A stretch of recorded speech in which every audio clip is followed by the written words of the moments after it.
ಪ್ರಿಯ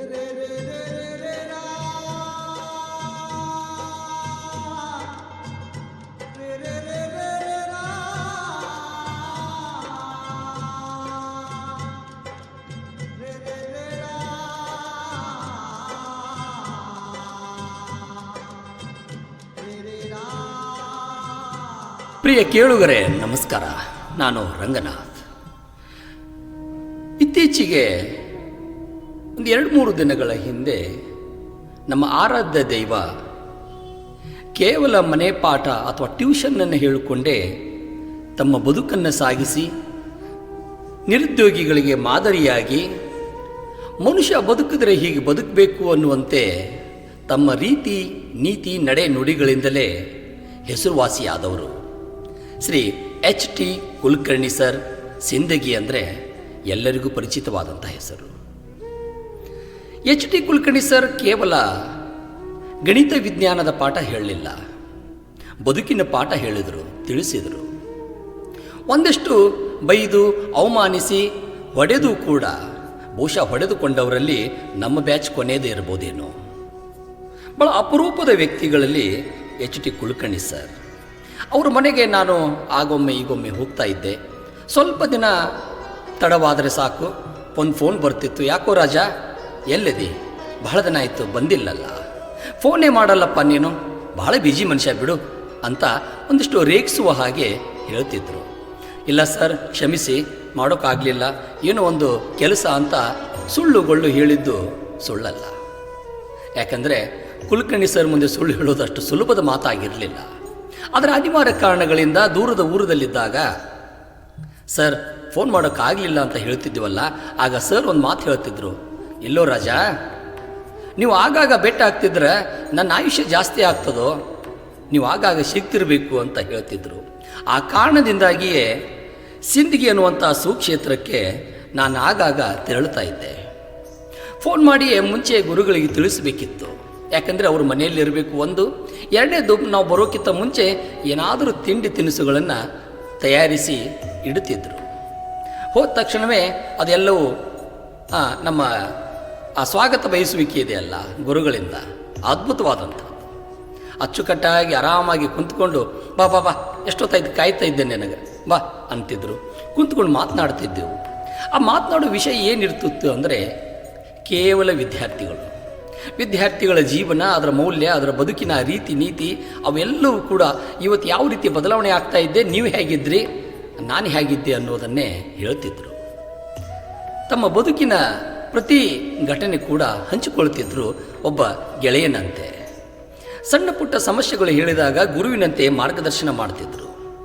ಹಾಗೆ ಹೇಳುವಾಗ ನಾನು ಒಂದು ಸಾರಿ ಕೇಳಿದೆ, ಸರ್ ನೀವು ಮರೆಯದೇ ಇರುವಂಥ ಶಿಷ್ಯ ಯಾರಿದ್ದಾರೆ ಅಂತ ಕೇಳಿದೆ. ಇಲ್ಲ ಹಾಗೆ ಹೇಳಕ್ಕೆ ಬರಲ್ಲ ಅಂದರು. ಬಹಳ ಜನ ಇದ್ದಾರೆ, ಎಲ್ಲರಿಗೂ ಕೂಡ ನಾನು ನೆನಪಿನಲ್ಲಿ ಇಡಲೇಬೇಕು, ಮರೆಯೋಕ್ಕೆ ಸಾಧ್ಯನೇ ಇಲ್ಲ ಅಂತ. ಅಂಥದ್ರಲ್ಲಿ ಒಂದು ಹುಡುಗಿಯ ಕತೆ ಹೇಳ್ತಾರೆ ಸರ್. ಯಾಕೆಂದರೆ 54 ವರ್ಷಗಳ ಕಾಲ ಕೇವಲ ಮನೆ ಪಾಠವನ್ನೇ ಮಾಡಿ ಮತ್ತು ಸಮಾಜದಲ್ಲಿ ಒಂದು ಉನ್ನತ ಸ್ಥಾನ, ಒಂದು ಅತ್ಯುತ್ತಮ ಸ್ಥಾನ ಮತ್ತು ಅತ್ಯಂತ ಗೌರವಿತವಾಗಿರುವಂಥ ಸ್ಥಾನವನ್ನು ಪಡೆದುಕೊಂಡವರು. ಎಲ್ಲೋ ಒಂದು ಕಡೆ ಅವರೇ ಹೇಳಿದರು, ನಾನು ಶಿಕ್ಷಕನಲ್ಲದ ಶಿಕ್ಷಕ ಅಂತ. ಅಂದರೆ ಸ್ವಯಂ ಘೋಷಿತ ಶಿಕ್ಷಕ. ನಮ್ಮಂಥ ದಡ್ಡರಿಗೆ ದೊಡ್ಡವನನ್ನಾಗಿ ಮಾಡೋದಕ್ಕೆ ಗುರು ಅಥವಾ ದೇವರೇ ಗುರುವಾಗಿ ಬಂದಂಥ ಅದ್ಭುತ ವ್ಯಕ್ತಿತ್ವದ ಮೂರ್ತ ರೂಪ ನಮ್ಮ H.T. ಕುಲಕರ್ಣಿ ಸರ್. ಅವ್ರದ್ದೊಂದು ಕತೆ ಹೇಳಿದ, ಆ ಹುಡುಗಿಯ ಕತೆ ಹೇಳಿದ ಒಂದು ಸಣ್ಣ ಲೇಖನದ ಮೂಲಕ ನಾನು ಬರೆದು ಸರಿಗೆ ತೋರಿಸ್ದೆ ಅದನ್ನು. ಸರ್ ನೀವು ಲಾಸ್ಟ್ ಟೈಮ್ ಬಂದಾಗ ಕತೆ ಹೇಳಿದ್ರಲ್ಲ, ಆ ಹುಡುಗಿ ಕತೆ ನಾ ಹಿಂಗೆ ಬರ್ದೀನಿ, ಸ್ವಲ್ಪ ಕೇಳ್ರಿ ಸರ್ ಅಂತ ಅಂದೆ. ಸರಿ ಹೇಳು ಅಂದರು. ನಾನು ಕತೆ ಓದೋಕ್ಕೆ ಶುರು ಮಾಡಿದೆ. ಕತೆ ಇನ್ನೂ ಅರ್ಧ ಮುಗಿದಿರಲಿಲ್ಲ. ಸರ್ ಅಳ್ತಾ ಇದ್ದರು. ಆದರೆ ನಾನು ಕತೆ ಓದುವುದರಲ್ಲೇ ತಲ್ಲೀನನಾಗಿದ್ದೆ. ಸರ್ ಒಂದು ಸ್ವಲ್ಪ ಹೀಗೆ ಕೈ ಟಚ್ ಮಾಡಿ ನಿಲ್ಲು ಅಂತ ಕೈ ಸನ್ನೆ ಮಾಡಿದರು. ನೋಡ್ತೀನಿ ಸರ್ ಅಳ್ಳಕತ್ತಾರ, ಖರ್ಚಿಪ್ಲೆ ಕಣ್ಣೀರು ಒರೆಸ್ಕೊಳ್ಳಕತ್ತಾರ. ಸರ್ ಯಾಕ್ರಿ ಏನಾಯ್ತು ಅಂದೆ. ಇಲ್ಲ ಆ ಹುಡುಗಿ ಇಲ್ಲೇ ಮುಂದೆ ಬಂದಂಗೆ ಕಾಣಕತ್ತದ ನನಗೆ, ಅಷ್ಟು ಚಂದ ಬರ್ದಿಯಲ್ಲೋ, ಎಷ್ಟು ಚಂದ ಬರ್ದಿ ನೋಡು ಅಂದರು. ಹೌದಾ ಸರ್ ಅಂದೆ. ಆದರೆ ಅಷ್ಟರಲ್ಲೇ ನಾನು ಸವರಿಸಿಕೊಳ್ಳೋದಕ್ಕೆ ನನಗೆ ಸಮಯ ಬೇಕಾಗಿತ್ತು. ಯಾಕಂದರೆ ಸರ್ ಯಾಕೆ ಅಳಕತ್ತಾರ ಅನ್ನೋದು ನನಗೆ ಅರ್ಥ ಆಗಿರಲಿಲ್ಲ. ಅಂದರೆ ಆ ವಿದ್ಯಾರ್ಥಿಯ ನೆನಪು ಮಾಡಿಕೊಂಡು ಸರು ಆ ಗಳಿಗೆಯನ್ನು, ಆ ಕಳೆದು ಹೋದಂಥ ಆ ಸಮಯವನ್ನು ನೆನಪಿಸ್ಕೊಳ್ತಾ ಇದ್ದರು. ಅದು ನಾನು ಬರೆದಿದ್ದಕ್ಕೆಲ್ಲೋ ಒಂದು ಕಡೆ ಒಂದಿಷ್ಟು ಲಿಂಕ್ ಇತ್ತು ಅಂತ ಕಾಣ್ತದೆ ಆ ಶಬ್ದಗಳು. ಆಮೇಲೆ ನಾನು ಬರೆದಿರುವಂಥದ್ದು ಅವ್ರು ಹೇಳಿರುವಂಥ ಶಬ್ದಗಳನ್ನೇ ಜೋಡಿಸಿದ್ದೆ ಅಷ್ಟೇ. ಅದಕ್ಕೆ ನಾನು ಟೈಟಲ್ ಕೊಟ್ಟಿದ್ದೆ ಎಚ್.ಡಿ. ಕುಲಕರ್ಣಿ ಸರ್, ಮತ್ತು ನಾನು ಹೆಸರು ಬದಲಾಯಿಸಿದ್ದೆ ಸುಶೀಲಾ ಎಂಬ ಸುಂದರಿ ಅಂತ. ಏನು ಹಿಂಗೆ ಟೈಟಲ್ ಇಟ್ಟರೆ ಎಲ್ಲರೂ ಓದ್ತಾರೆ ಅಂತ ತಿಳ್ಕೊಂಡೇನು ಅಂತ ನಕ್ಕು ಅಂತ ಮಾತನಾಡಿದ್ರು ಸರ್. ನಾನು ಹೇಳಿದೆ, ಹೌದು ಸರ, ಕುಲಕರ್ಣಿ ಸರ್ ಮತ್ತು ಸುಶೀಲಾ ಅನ್ನುವ ಸುಂದರಿ ಅಂತ ಅಂದಾಗ ಯಾರು ಹುಡುಗಿ ಬಂದಳು ಸರ್ ಅಂತ ಸರ್ ಜೊತೆ ಅಂತ ತಿಳ್ಕೊಂಡು ಓದೋಕ್ಕೆ ಶುರು ಮಾಡ್ತಾರೆ. ಇರಲಿ ಅಂದೆ. ಅಂದರೆ ಈ ನಮ್ಮ ಪತ್ರಿಕೋದ್ಯಮದೊಳಗೆ ಓದೋದಕ್ಕೆ ಒಂದು ಕ್ಯೂರಿಯಾಸಿಟಿ ಹುಡ್ಸೋದಕ್ಕೆ ಈ ರೀತಿ ಟೈಟಲ್ಗಳನ್ನು ಕೊಡ್ತೀವಿ ಅಂತಂದೆ. ಸರ್ ನಕ್ಕು ಸುಮ್ಮನಾದರು. ಸರಿ ಓದು ಅಂತ ಹೇಳಿದರು. ಆ ಕತೆ ನಿಮ್ಮ ಮುಂದೆ ಓದ್ತಾ ಇದ್ದೀನಿ. ಯಾಕಂದರೆ ಈ ಕತೆ ಓದಿ ಅತ್ತಿದ್ದು ಸರ್ ಅದು ನನಗಿವತ್ತು ನನಗೆ ಅಳುವ ಹಾಗೆ ಮಾಡಿ ಹೊರಟು ಹೋಗಿದ್ದಾರೆ. ಆಕೆ ಸ್ನಿಗ್ಧ ಸುಂದರಿ, ಹೆಸರು ಸುಶೀಲಾ. ಹೊಟ್ಟೆ ಬಟ್ಟೆಗೇನು ಕಡಿಮೆ ಇರಲಿಲ್ಲ, ಹಾಗಂತ ಬಡತನಕ್ಕೂ ಬರ ಇರಲಿಲ್ಲ. ಅಪ್ಪನ ಅನಿಯಂತ್ರಣ ಕುಡಿತ, ಅಮ್ಮನ ಅನವಶ್ಯಕ ಹಿಡಿತ ಅವಳ ಓದಿನ ಸೆಳೆತಕ್ಕೆ ಅಡ್ಡಿಯಾಗಿತ್ತು. ಆ ಕಾರಣದಿಂದಾಗಿಯೇ ಚಿಕ್ಕ ವಯಸ್ಸಿನಲ್ಲಿಯೇ ಮದುವೆ. ಜಗದ ಪ್ರತಿ ವಧುವಿನಂತೆ, ಆ ವಧುವಿನ ಆಕಾಂಕ್ಷೆಯಂತೆ, ಮದುವೆಯ ಮೆಹಂದಿಯ ಚಿತ್ತಾರದಂತೆ, ಬಾಸಿಂಗದ ಗುಲಾಬಿ ಬಣ್ಣದಂತೆ, ಮದುವೆಯ ಚಪ್ಪರದ ಸಡಗರದಂತೆ, ಅರಿಶಿನ ಬಣ್ಣವೇ ನಾಚುವಂಥ ಸೌಂದರ್ಯವತಿ ಸುಶೀಲಾಳ ದಿಬ್ಬಣ ಹೊರಡುವಾಗ ಆಕೆ ಕಂಡ ಕನಸುಗಳಿಗೆ ವಿರಾಮವೇ ಇರಲಿಲ್ಲ. ಆದರೆ ಈ ಹಾದಿಗೆ ತಿರುವು ಇರುತ್ತದೆ ಎಂಬ ಸುಳಿಯೂ ಕೂಡ ಆಕೆಗೆ ಇರಲೇ ಇಲ್ಲ. ಬದುಕು ಜಟಕಾ ಬಂಡಿ, ವಿಧಿ ಅದರ ಸಾಹೇಬ. ಕುದುರೆ ನೀನ್ ಅವನು ಪೇಳದಂತೆ ಪಯಣಿಗನು. ಮದುವೆಗೋ ಮಸಣಕೋ ಹೋಗೆಂದ ಕಡೆಗೆ ಬದುಕುಸಿಯೋ ನೆಲೆಯುವುದು ಮಂಕುತಿಮ್ಮ. DVಜಿಯವರ ಕಗ್ಗನ ಈ ಸಾಲುಗಳಂತೆ ಮದುವೆಗೋ ಮಸಣಕೋ ಹೋಗೆಂದ ಕಡೆಗೆ ಸಾಗುವುದು ನಮ್ಮ ಅನಿವಾರ್ಯ. ಬೇರೆ ಆಯ್ಕೆ ಇಲ್ಲದ ನಮ್ಮ ಅನಿವಾರ್ಯ ಇದು. ಗಂಡನ ಮನೆಯ ಚಪ್ಪರದ ಹಸಿರು ತೋರಣ ಇನ್ನೂ ಬಾಡಿರಲಿಲ್ಲ. ಹಸಿರು ಬಳೆ ತೊಟ್ಟ ಅರಿಶಣದ ಕೈಯ ಬಣ್ಣ ಸ್ವಲ್ಪನೂ ಮಾಸಿರಲಿಲ್ಲ. ಮಧುಚಂದ್ರಿಕೆಯ ಮೊದಲ ರಾತ್ರಿಯ ಮರುದಿನವೇ ಹಣೆಬರ ಬದಲಾಗಿತ್ತು.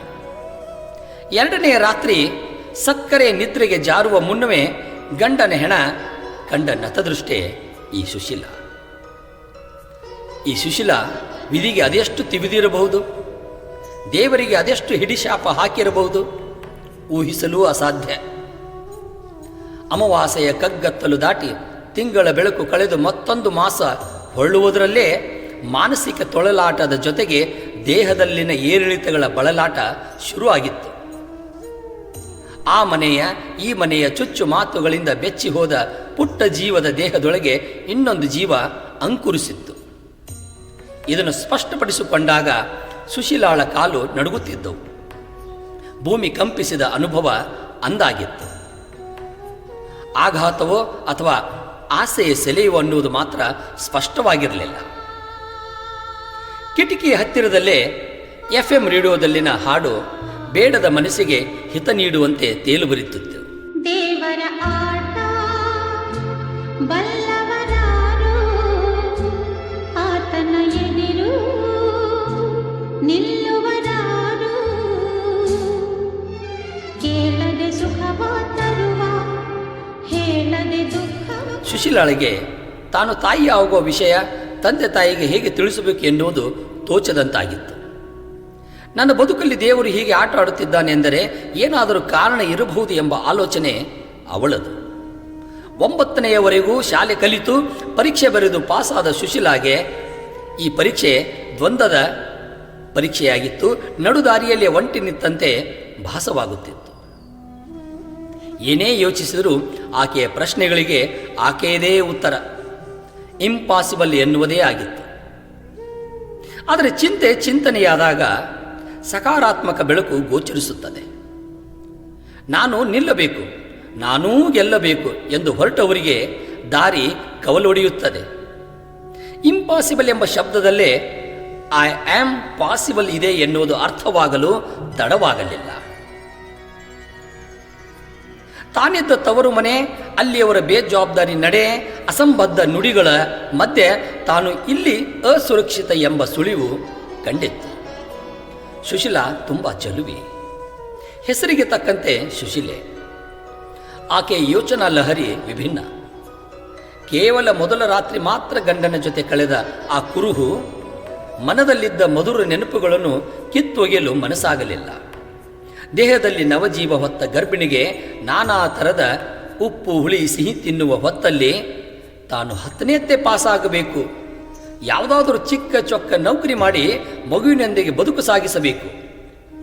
ಬಸುರಿ ಬಯಕೆಗಳಿಗೆ ಕಡಿವಾಣ ಹಾಕಿ ಭರವಸೆಯೆಡೆಗೆ ಸಾಗಲು ಸಜ್ಜಾದಳು. ಆದರೆ ಈ ಪ್ರಪಂಚದಲ್ಲಿ 3 ತಿಂಗಳ ಗರ್ಭಿಣಿ ಹುಡುಗಿಗೆ ಶಿಕ್ಷಣ ಕೊಡುವ ಶಾಲೆಯಲ್ಲಿದೆ? ಶಿಕ್ಷಣ ಸಂಸ್ಥೆಯಾಗಲಿ ಅಥವಾ ಸುಸಂಸ್ಕೃತ ಮಾನವೀಯತೆಯ ಕಕ್ಷೆಯಲ್ಲೇ ಯೋಚಿಸುವ ಸಜ್ಜನ ಶಿಕ್ಷಕ ಇಲ್ಲ ಎಂಬ ತರ್ಕದಲ್ಲಿ ನಾವುಗಳಿದ್ದೇವೆ. ಸುಶೀಲೆ ಅದು ಹೇಗೆ ಹುಡುಕಿದಳೋ ಏನೋ. ಅದು ಅಂತಹ ಪರಿಸ್ಥಿತಿಯಲ್ಲಿ ಒಂದು ದಿನ ಕುಲಕರ್ಣಿ ಸರ್ ಎದುರಿಗೆ ಬಂದು ನಿಂತಳು. ಸರ್, ನಾನು 2 ತಿಂಗಳು ಬೇಸಿಗೆ ರಜೆಯಾಗ ಟ್ಯೂಷನ್ ಕ್ಲಾಸಿಗೆ ಬರ್ತೀನಿ ರೀ ಅಂತ ಹೇಳಿದಳು. ಅದಕ್ಕೆ ನನಗೆ ಅವಕಾಶ ಕೊಡಬೇಕು ಅಂತ ವಿನಂತಿಸಿಕೊಂಡು, ಸರ್ ಅದಕ್ಕೇನಂತೆ ಬಾಮ್ಮ ಎಂದು ಎಂದಿನಂತೆ ಸಲೀಸಾಗಿ ಹೇಳಿಬಿಟ್ರು. ಆದರೆ ಅವಳು ತಡವರಿಸುತ್ತಾ, ಸರ್ ನನಗೆ ಹಾಸ್ಟೆಲ್ ಬೇಕ್ರಿ ಅಂದಳು.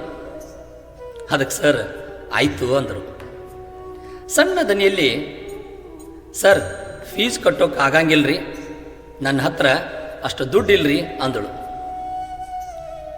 ಸರ್ ಅದೇ ಧಾಟಿಯಲ್ಲಿ, ಇರಲಿ ಬಿಡಮ್ಮ, ಎಷ್ಟು ಕಟ್ಟೋಕೆ ಸಾಧ್ಯನೋ ಅಷ್ಟೇ ಕಟ್ಟು ಆಯ್ತಾ ಅನ್ನುವಷ್ಟರಲ್ಲಿ ಸುಶೀಲಾ ನನ್ನ ಹಣೆ ಬರ ಹೇಗೆ ಹೇಳೋದು ಎಂದು ಮನದಲ್ಲೇ ಅಂದುಕೊಳ್ಳುತ್ತಾ, ಹಣೆ ಮೇಲಿನ ಬೆವರು ಹನಿಗಳನ್ನು ಒರೆಸಿಕೊಳ್ಳುತ್ತಾ, ಸರ ನಾನು ಮನೆ ಬಿಟ್ಟು ಬಂದೀನಿ ರೀ, ನನ್ನ ಮದುವೆಯಾಗಿ 3 ತಿಂಗಳಾಯ್ತು ರೀ, 3 ತಿಂಗಳ ಹಿಂದೆ ಗಂಡ ತೀರಿ ಹೋದ, ನನಗೀಗ 3 ತಿಂಗಳು ಅಂದಳು.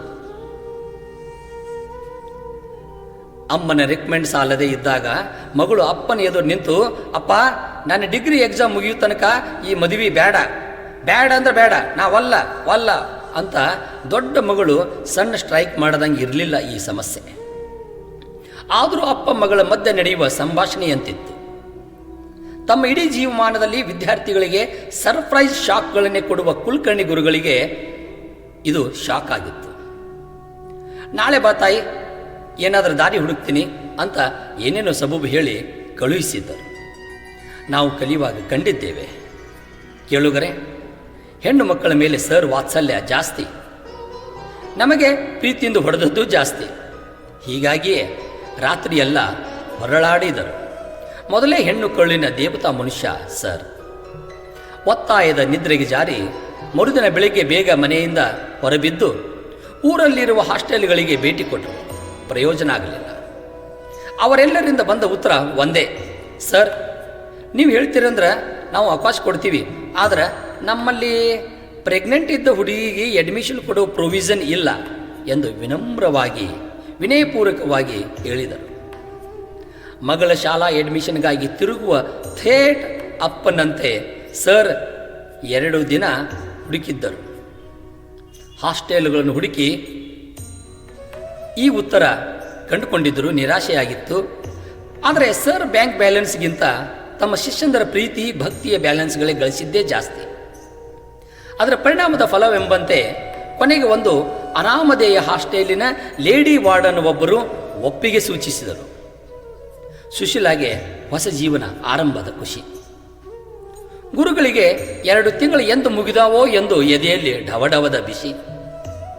ಸುಶೀಲಾ ಉಚಿತ ಉಪಹಾರ ಉಂಡು ಸುಮ್ಮನೆ ದಿನ ಕಳೆಯಲಿಲ್ಲ. ಬದಲಿಗೆ ಆ ಹಾಸ್ಟೆಲ್ನಲ್ಲಿದ್ದು ದಿನವೂ ಕಸಗುಡಿಸಿ ನೆಲ ಒರೆಸಿ ತನ್ನ ಅಭ್ಯಾಸಕ್ಕೆ ತೊಡಗುತ್ತಿದ್ದಳು. ಇದನ್ನು ಕಂಡು ವಾರ್ಡನ್ ಈ ಕೆಲಸ ಮಾಡಬೇಡ ಎಂದು ಎಷ್ಟೇ ಒತ್ತಾಯಿಸಿದರೂ ಇದು ತನ್ನ ಆದ್ಯ ಕರ್ತವ್ಯ ಎಂಬಂತೆ ಸೇವೆಗೈಯುತ್ತಿದ್ದಳು. ಸರ್ ಕೂಡ ಒಮ್ಮೆ ಹೇಳಿದ್ರಂತ, ಈ ಸ್ಥಿತಿಯಲ್ಲಿ ಈ ಥರದ ಕೆಲಸ ಮಾಡಬೇಡವಾ ಅಂತ.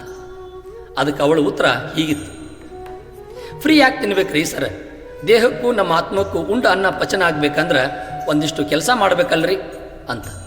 ಇದನ್ನು ಹೇಳುವಾಗ ಸುಶೀಲಾ ಈಗ ಒಬ್ಬಂಟಿ ಅಲ್ಲ, ಅವಳಿಗೊಂದು ಮಗು ಇದೆ, ಗುರುವಿನ ಕೃಪೆ ಇದೆ. ಪ್ರೀತಿಯ ಕೇಳುಗರೆ, ನಿಮ್ಮದು ಶುಭ ಹಾರೈಕೆ ಇರಲಿ ಆಕೆಗೆ. ಕೇಳುಗರೆ, ನೀವೇ ಹೇಳಿ, ಈ ಥರದ ಜೀವನದ ಪಾಠ ಯಾವ ವಿಶ್ವವಿದ್ಯಾಲಯಗಳಲ್ಲಿ ಕಲಿಸುತ್ತಾರೆ? ಇದು ನಮ್ಮ ಎಚ್ ಡಿ ಕುಲಕರ್ಣಿ ಸರ್ಗಳಂಥ ಶಿಕ್ಷಕ ಸಂತರಿಂದ ಮಾತ್ರ ಸಾಧ್ಯ ಅಲ್ವೇನು? ಸರ್ ಮನೆಗೆ ಹೋದಾಗ ಕಂಡಿದ್ದೇನೆ. ಅವರು ಕುಳಿತುಕೊಳ್ಳುವ ಆಸನದ ಸುತ್ತಮುತ್ತ ಪುಸ್ತಕಗಳದ್ದೇ ದರ್ಬಾರು. ಈಗ ಮನೆ ಪಾಠ ಮಾಡುತ್ತಿಲ್ಲ. ಕಳೆದ 2-3 ವರ್ಷಗಳಿಂದ ಪಾಠ ನಿಂತಿದೆ. ಸಮಯ ಕಳೆಯುವುದು ದುಸ್ತರವಾಗಿದೆ. ಪುಸ್ತಕಗಳೇ ದೋಸ್ತರಾಗಿದ್ದಾರೆ. ಮನೆಗೆ ಹೊಸ ಅತಿಥಿ ಮೊಮ್ಮಗಳು ಕಾವ್ಯ ಮತ್ತು ಮೊಮ್ಮಗ ಕೂಡ ಬಂದಿದ್ದಾನೆ. ಆ ಸಡಗರದೊಂದಿಗೆ ಹೊಸದನ್ನು ತಿಳಿದುಕೊಳ್ಳುವ ಹಂಬಲ ಕೊಂಚವೂ ಕಮ್ಮಿಯಾಗಿಲ್ಲ.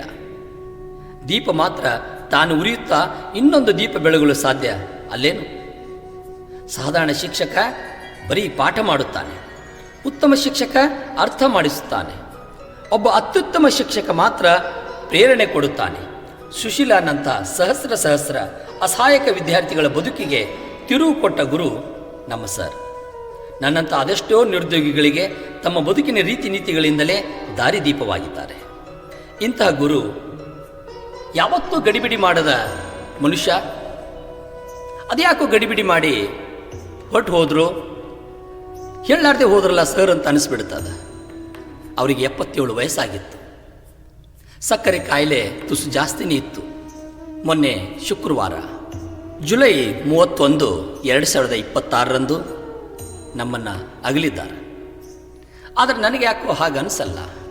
ನೋಡ್ರಿ, ಆ ಮನುಷ್ಯ ತನ್ನ ಅಂತ್ಯದ ದಿನ ಬಂದಾಗ ಬೆಳಗಿನ ಜಾವ ಎಂದಿನಂತೆ ಬೇಗ ಎದ್ದಿರ್ತಾರಂತ. ಕಸ ಹುಡುಕ್ತಾರ, ನೀರು ಹೊಡಿತಾರ, ಮೊಮ್ಮಗನಿಗೆ ಆಟ ಆಡಿಸ್ತಾರ. ತದನಂತರ ಒಂದಿಷ್ಟು ಎದೆನೋವು ಕಾಣ್ತದೆ, ಬೆವರು ಬಿಡ್ತದೆ. ಸಕ್ಕರೆ ಅಂಶ ಕಡಿಮೆ ಆಗಿರ್ಬೋದೇನೋ ಅಂತ ತಿಳ್ಕೊಂಡೇನೋ ಮನೇಲಿ ಬಾಯಲ್ಲಿ ಸಕ್ಕರೆ ಹಾಕ್ತಾರೆ. ಆದರೆ ಸಕ್ಕರೆ ಬಾಯಿ ಒಳಗೆ ಹೋಗೋದೇ ಇಲ್ಲ, ಅಷ್ಟರಲ್ಲೇ ಪ್ರಾಣ ಬಿಟ್ಟಿರ್ತಾರೆ.